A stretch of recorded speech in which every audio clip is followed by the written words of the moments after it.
रामचरण शर्मा की बुक भारत का प्राचीन इतिहास का चैप्टर 2। प्राचीन भारत के आधुनिक इतिहासकार, औपनिवेशिक दृष्टिकोण और उसका योगदान। शिक्षित भारतीयों ने अपने पारंपरिक इतिहास को हस्तलिखित महाकाव्यों, पुराणों और आत्मकथित साहित्यों के रूप में भले ही संजो कर रखा हो, परंतु प्राचीन भारत के इतिहास में आधुनिक अनुसंधान की शुरुआत 18वीं सदी के उत्तरार्ध में ब्रिटिश औपनिवेशिक प्रशासन की आवश्यकताओं को पूर्ति करने के लिए हुई थी।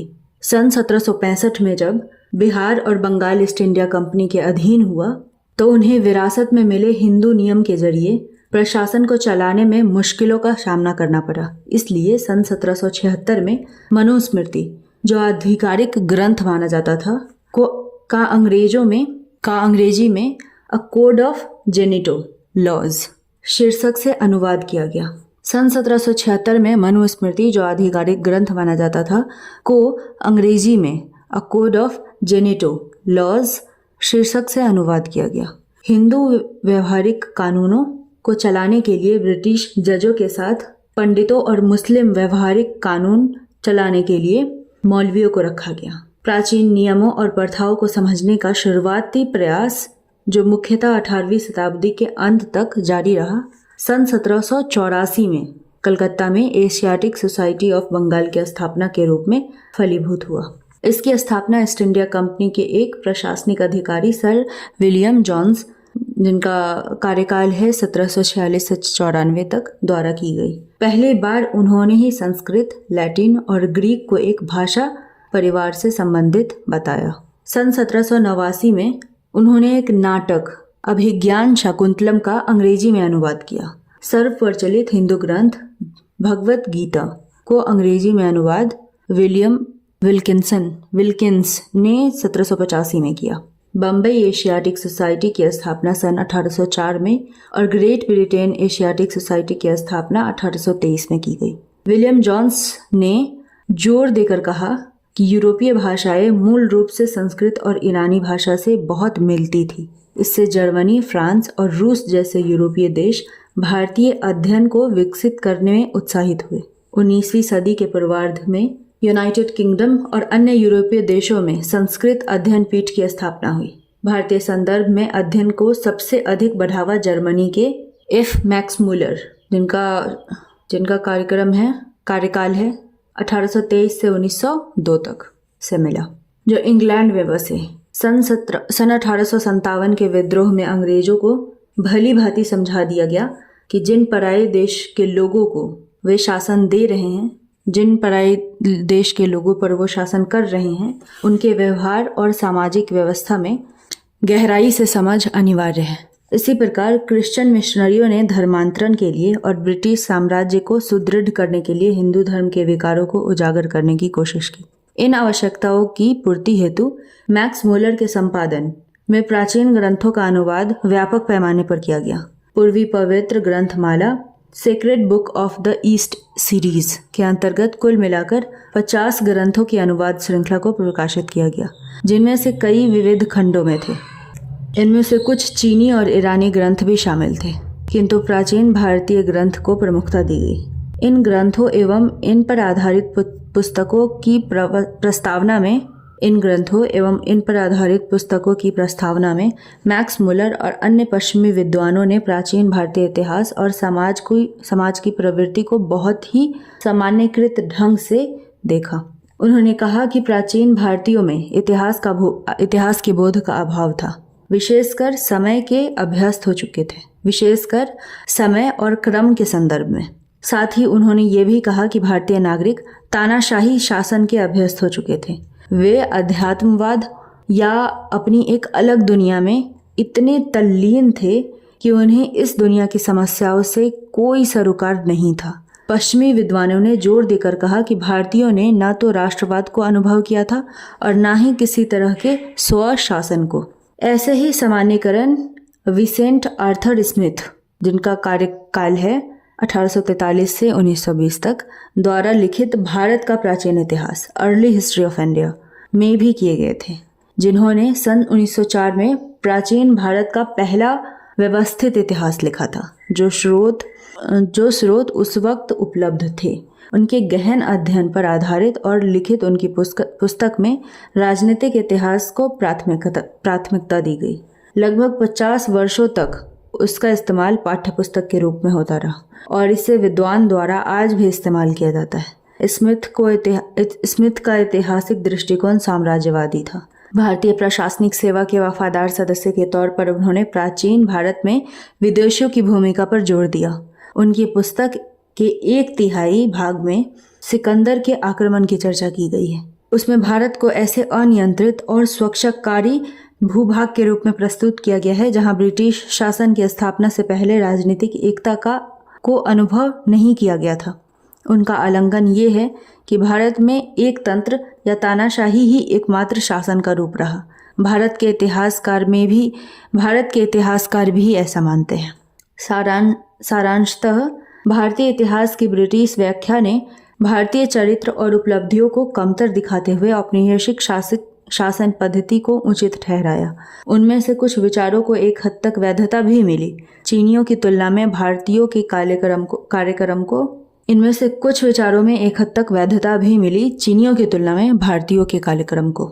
ये पदबंध वस्तुतः भारतीय नागरिकों के रोजमर्रे की जिंदगी में धर्म के चरम हस्तक्षेप पर व्यंग सा प्रतीत होता है। धार्मिक जीवन में भारतीय नागरिक इतने तल्लीन हो गए थे कि वे सामाजिक और राजनीतिक शासन की लापरवाही के प्रभाव के बारे में सोचना ही भूल गए थे।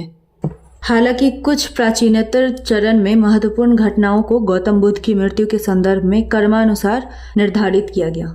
औपनिवेशिक इतिहासकारों द्वारा निर्मित मान्यताएं कुल मिलाकर या तो निराधार थी या अतिशयोक्ति से ग्रसित। फिर भी उनका इस्तेमाल निरंकुश ब्रिटिश शासन के विस्तार की प्रचार सामग्री के रूप में हुआ। भारतीय परंपरा में एकल व्यक्ति शासन पद्धति पर जोर देकर अपनी शासन व्यवस्था को सही ठहराने का आग्रह दिखता है, जिनमें सारी शक्तियां केवल वायसराय के हाथ में होती थी। इसी तरह यदि भारतीय दूसरी दुनिया की समस्याओं से ग्रस्त थे तो ब्रिटिश औपनिवेशिक मालिकों के पास इस दुनिया की देखभाल के अलावा कोई दूसरा रास्ता नहीं था। अतीत से स्वशासन का अनुभव पाए बगैर यहाँ के निवासी वर्तमान में अपने कामकाज को कैसे संभालते। इन तमाम सामान्यकरण की मान्यताओं के जरिए वे दिखाना चाहते थे कि भारतीय खुद को शासन चलाने योग्य नहीं है। भारतीय खुद से शासन चलाने योग्य नहीं है। राष्ट्रवादी दृष्टिकोण और उसका योगदान। भारतीय विद्वानों के सामने ये सब एक बड़ी चुनौती के रूप में उभरी, खासकर उनके लिए जिन्हें पश्चिमी शिक्षा प्राप्त थी। वे प्राचीन इतिहास का जो औपनिवेशिक खंडन था उससे काफी दुखी थे और भारतीय सामंती शासन के विनष्टीकरण और ब्रिटेन के प्रगतिशील पूंजीवाद समाज के विरोधाभास को लेकर चिंतित भी थे। कुछ विद्वानों ने भारतीय समाज को सुधारने का न केवल बीड़ा उठाया बल्कि भारतीय प्राचीन इतिहास को ऐसी पुनर्रचना दी जिससे सामाजिक सुधार के साथ साथ स्वशासन की धारणा भी मजबूत हो गई। ऐसा करने वाले अधिकतर इतिहासकार हिंदू पुनर्जीवन के राष्ट्रवादी विचारों से प्रेरित थे। लेकिन ऐसे भी इतिहासकारों की कमी नहीं थी जिन्होंने तार्किक और वस्तुगत दृष्टिकोण को अपनाया। दूसरी श्रेणी के इतिहासकार थे राजेंद्र लाल मित्र, जिनका कार्यकाल है 1822 से 1891, जिन्होंने वैदिक ग्रंथ प्रकाशित किए। इंडो आर्यस शीर्षक से किताब भी लिखी। प्राचीन विरासत के प्रेमी होते हुए भी उन्होंने प्राचीन समाज की तार्किक दृष्टि को अपनाते हुए ठोस रूप से बताया कि प्राचीन समय के लोग गौमांस खाते थे। औरों ने यह साबित करने की कोशिश की कि उन विशेषताओं के बावजूद जाति व्यवस्था मूल रूप से यूरोप के पूर्व औद्योगिक और प्राचीन समाज के श्रम विभाजन पर आधारित वर्ग व्यवस्था से भिन्न नहीं थी। महाराष्ट्र में रामकृष्ण गोपाल भंडारकर सन 1837 से 1925 और विश्वनाथ काशीनाथ राजवाड़े सन 1869 से 1926 दो ऐसे समर्पित इतिहासकार उभरे जिन्होंने विभिन्न स्रोतों को एक साथ अलग अलग करते हुए भारत के सामाजिक और राजनीतिक इतिहास की पुनर्रचना की।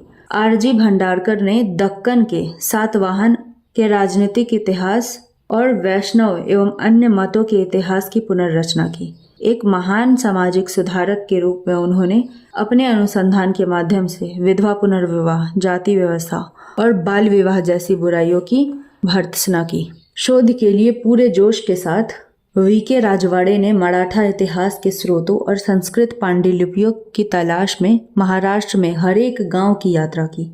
अंततः उन सारे स्रोतों को 22 खंडों में प्रकाशित किया गया। उन्होंने ज्यादा नहीं लिखा, लेकिन वैदिक और अन्य ग्रंथों पर आधारित भारत में विवाह के विकास के चरणों पर उनकी सूक्ष्म अंतर्दृष्टि के कारण सन 1926 में मराठी में विवाह व्यवस्था पर लिखी गई उनकी किताब एक महत्वपूर्ण ऐतिहासिक दस्तावेज के रूप में जानी गई। पांडुरंग वामन काने 1880 से 1972, जो कि संस्कृत के विद्वान थे, उन्होंने सामाजिक सुधार की ठानी और विद्वता व ज्ञान की परंपरा को जारी रखा। 20वीं शताब्दी में 5 खंडों में प्रकाशित धर्मशास्त्र का इतिहास, हिस्ट्री ऑफ द धर्मशास्त्र शीर्षक उनका उल्लेखनीय काम है, जो प्राचीन सामाजिक नियमों और प्रथाओं का एक ज्ञान भंडार है, जिसमें हमें प्राचीन भारत की सामाजिक प्रक्रियाओं का अध्ययन मिलता है। भारतीय विद्वानों ने ये दिखाने के लिए राजनीति और राजनीतिक इतिहास का गंभीरता से अध्ययन किया गया कि भारत का अपना राजनीतिक इतिहास था और उसे चलाने वाले भारतीय भी निपुण थे। उसका उचित श्रेय पुरालेख शास्त्री देवव्रत रामकृष्ण भंडारकर सन 1875 से 1950 को जाना चाहिए, जिन्होंने अशोक और प्राचीन भारतीय राजनीतिक संस्थानों पर किताबें लिखी। इससे भी महत्वपूर्ण काम हेमचंद्र राय चौधरी 1892 से 1957 ने किया। उन्होंने महाभारत काल से लेकर 10वीं शताब्दी ईस्वी पूर्व तक को गुप्त साम्राज्य के अंत तक कहा। गुप्त साम्राज्य के अंत तक था, जब तक का प्राचीन इतिहास लिख दिया। उन्होंने महाभारत काल से लेकर 10वीं शताब्दी ईस्वी पूर्व तक, जो कि गुप्त साम्राज्य का अंत तक था, तब तक का प्राचीन भारत का इतिहास लिख दिया। यूरोपीय इतिहास के शिक्षक के रूप में उन्होंने इस किताब को लिखने की कुछ विधियों और तुलनात्मक अंतर्दृष्टि को अपनाया। हालांकि उन्होंने काल विभाजन की समस्या का वर्जन नहीं किया। उनका प्राचीन भारत का इतिहास, हिस्ट्री ऑफ एंशिएंट इंडिया, 6वीं शताब्दी पर जाकर समाप्त हो जाता है। उन्होंने प्राचीन भारतीय इतिहास के पुनर्निर्माण में V.A. स्मिथ के योगदान को माना, लेकिन राय चौधरी ने ब्रिटिश विद्वान के कई दृष्टिकोणों की निंदा भी की। उनका इतिहास गंभीर विद्वता का घोतक तो है, लेकिन उसमें उग्र ब्राह्मणवाद के सूत्र भी मिलते हैं, जब वे अशोक के शांति की नीतियों की भर्त्सना करते हैं। कई खंडों में प्रकाशित history and culture of Indian people, भारतीय नागरिकों का इतिहास एवं संस्कृति के मुख्य संपादक और सशक्त लेखक R.C. मजूमदार 1888 से 1980 के लेखन में हिंदू पुनर्जीवन के प्रबल तत्व मिलते हैं। प्राचीन भारतीय इतिहास के लेखन में बहुत सारे लेखकों ने दक्षिण भारत पर उचित ध्यान नहीं दिया। यहाँ तक कि दक्षिण भारत के महान इतिहासकार K.A. नीलकंठ शास्त्री 1892 से 1975 ने भी अपनी पुस्तक प्राचीन भारत का इतिहास, a history of ancient India में यही दृष्टिकोण अपनाया, किंतु दक्षिण भारत का इतिहास, a history of south India में इस अभाव को उनके द्वारा दूर किया गया। उनकी शैली संक्षिप्त है, मगर उनका लेखन स्पष्ट है। तथ्यों की प्रस्तुति में उनकी निर्भरता राय चौधरी की तरह ही है। हालांकि दक्षिण भारत में राजनीतिक और सामाजिक इतिहास के स्वभाव के बारे में उनके द्वारा बताए गए आलंकनों पर कई विद्वानों ने सवाल खड़े किए हैं। नीलकंठ शास्त्री ब्राह्मणों की सांस्कृतिक सर्वोच्चता और भारतीय समाज में बरकरार समन्वय पर बल देते हैं। उनके नेतृत्व में दक्षिण भारत के वंशानुगत इतिहास पर कई शोध प्रबंध तैयार किए गए। सन 1960 तक राजनीतिक इतिहास ने भारतीय विद्वानों का ध्यान सबसे अधिक आकर्षित किया, जिन्होंने अपने क्षेत्र में वंशानुगत इतिहास को महिमा मंडित किया। जिन लोगों ने समग्र भारत का इतिहास लिखा, वे राष्ट्रवाद से प्रेरित थे। V.A. स्मिथ अपने पुस्तक के 3 हिस्सों में सिकंदर के आक्रमण पर ही केंद्रित रहे। भारतीय विद्वानों ने इस विषय को बहुत कम महत्व दिया। दूसरी तरफ उन्होंने सिकंदर के साथ पोरस के संवाद और चंद्रगुप्त मौर्य द्वारा उत्तरी पश्चिमी भारत को सेल्यूकस से मुक्ति को अधिक महत्ता दी। केपी जायसवाल सन 1881 से 1937 और एएस अल्टेकर सन 1898 से 1959 जैसे कुछ विद्वानों ने देशी शासकों द्वारा भारत को शक और कुषाणों के शासन से मुक्ति पर जरूरत से ज्यादा महत्व दिया, इसकी परवाह किए बिना कि मध्य एशिया और अन्य भूभाग के लोग भारतीय जीवन के अभिन्न अंग बन गए। उन्होंने अपने मूल देशों के लिए भारतीय संसाधनों का शोधन और दोहन किया। हालांकि केपी जायसवाल का मुख्य योगदान भारतीय राजतंत्र को मिथ से तोड़ने में माना गया है। सन 1910 से 12 तक उन्होंने कई लेख लिखकर बताया कि प्राचीन समय में गणतंत्र अस्तित्व में था और स्वशासन भी था। अंततः उन्होंने ये शोध हिंदू पॉलिटी सन 1924 में प्रकाशित हुआ। हालांकि जायसवाल पर प्राचीन संस्थाओं में आधुनिक राष्ट्रवादी विचारों को दर्शाने का आरोप लगाया जाता है और उनके द्वारा गणतांत्रिक शासन प्रणाली के रूप में प्रस्तुतिकरण पर आक्षेप लगाते हुए यूएन घोषाल सन 1886 से 1969 जैसे कई इतिहासकार ने भी भर्त्सना किया है। गणतंत्र प्रयोग के प्रयास से संबंधित उनके मूल शोध को भी बड़ी स्वीकृति मिली। हिंदू पॉलिटी के प्रकाशित होने के बाद, जिसका 6ठा संस्करण आ चुका है, इस अभूतपूर्व शोध को आज भी एक क्लासिक के रूप में देखा जाता है। गैर राजनीतिक इतिहास की ओर। संस्कृतविद के रूप में दीक्षित ब्रिटिश इतिहासकार एएल बासम सन 1914 से 86 ने प्राचीन भारत को देखने के नजरिए पर आधुनिक दृष्टिकोण से सवाल खड़े किए। उनके पुराने लेखों से असनातनी पंथों के भौतिक दर्शन में विशेष रुचि के प्रमाण मिलते हैं। बाद में उन्होंने माना कि अतीत को जिज्ञासा और आनंदानुभूति के लिए पढ़ा जाना चाहिए। उनकी पुस्तक the wonder that was India सन 1951 वीए स्मिथ और कई ऐसे अन्य ब्रिटिश लेखकों के दुराग्रह से मुक्त प्राचीन भारतीय सभ्यता और संस्कृति के पहलुओं का सहानुभूतिपूर्वक सर्वेक्षण है। बाशम की पुस्तक राजनीति से गैर राजनीतिक इतिहास की तरफ प्रमुखता से संकेत करती है। यही बदलाव डीडी कोसाम्बी सन 1907 से 66 की पुस्तक an introduction to the study of Indian history सन 1957 में भी स्पष्ट किया गया है, जो बाद में the civilisation of ancient India in historical outline 1965 से प्रसिद्ध हुआ।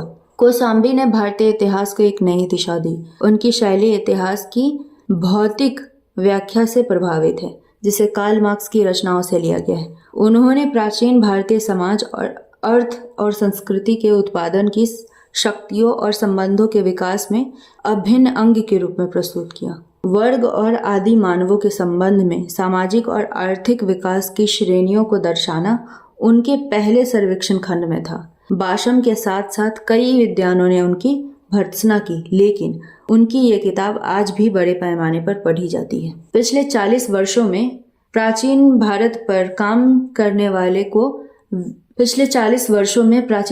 काम करने वाली विधियों और सुझावों में आमूलचूल परिवर्तन हुए हैं। वे मुख्यतः सामाजिक, आर्थिक और सांस्कृतिक प्रक्रियाओं पर पुरजोर महत्व देते हैं और उसे राजनीतिक विकास से जोड़कर देखते हैं। वे ग्रंथ का स्तरीकरण करते हैं और उनके परंपरागत स्वभाव की तुलना पुरातत्व विज्ञान और मानव शास्त्रीय साक्ष्यों से करते हैं। ऐसा करना इतिहास के अध्ययन के उज्जवल भविष्य की ओर सूचित करना है। अब पश्चिमी लेखक जोर नहीं देते कि सारे सांस्कृतिक तत्व भारत में बाहर से आए। हालांकि कुछ लोगों का मानना है कि धार्मिक विचार, संस्कार, जाति, वंश और परंपरा भारतीय इतिहास के केंद्र में हैं। वे विभिन्न विभाजित करने वाली विशेषताओं जिसके कारण ह्रास हुआ उसको महत्व कम देते हैं। उनका पूरा ध्यान अस्थायित्व और निरंतरता की समस्या पर है। वे पुराने और अनोखे तत्वों की ओर ज्यादा आकर्षित जान पड़ते हैं और उन्हें हमेशा के लिए संजोग कर रखना चाहते हैं। इस दृष्टिकोण से तात्पर्य है कि भारतीय समाज ना तो बदला है और ना ही बदल सकता है। ये ठहराव भारतीय स्वभाव का अभिन्न अंग है। अतः कुलीन और अभिजात्य औपनिवेशिक भारतीय इतिहास के अध्ययन का उपयोग विकास को बाधित करने में करते हैं। कुछ भारतीय लेखक धर्म की भूमिका बढ़ा चढ़ा कर दिखाते हैं और मानते हैं कि जो कुछ भी अच्छा और महान है उसकी शुरुआत भारत से ही हुई है। सांप्रदायिक दृष्टिकोण। सन 1980 से लेकर आज तक कुछ भारतीय और पश्चिमी लेखकों ने प्राचीन भारत के अध्ययन के लिए आक्रामक और अतार्किक दृष्टिकोण अपनाया है। ब्रिटिश शासन के अंतर्गत औपनिवेशिक इतिहासकार जानबूझकर भारतीय उपलब्धियों की निंदा करते थे और भारतीय संस्कृति के महत्वपूर्ण तत्वों का श्रेय बाहरी प्रभावों को दे देते थे। भारतीय इतिहासकारों ने विश्व संस्कृति में भारत के योगदान की तरफ ध्यान आकर्षित किया। इस प्रकार इतिहास की व्याख्या में उपनिवेशवाद और राष्ट्रवाद के बीच निरंतर संघर्ष जारी रहा। अब स्थिति बदल चुकी है। अब इस संघर्ष में एक तरफ सांप्रदायिकता और अतार्किकता है तो दूसरी तरफ तार्किकता और निष्ठा है। हालांकि ज्यादातर लेखक तार्किक और निष्ठावान हैं, कुछ लोग सांप्रदायिक और अतार्किक हो गए हैं। दूसरे पक्ष वाले लोग मिथ और किंवदंती की बात करते हैं और बिना किसी ऐतिहासिक साक्ष्य के राम को अयोध्या में अस्तित्व होने का तर्क देते हैं। वे ब्राह्मणवादी सामाजिक संरचनाओं के सभी आलोचनात्मक अध्ययन की निंदा करते हैं और यहाँ तक कि मनु के सामाजिक असमानता को अनदेखी करते हुए जाति व्यवस्था का समर्थन भी करते हैं। वे लोग जो कभी पेडेंट ग्रे वेयर को वैदिक लोगों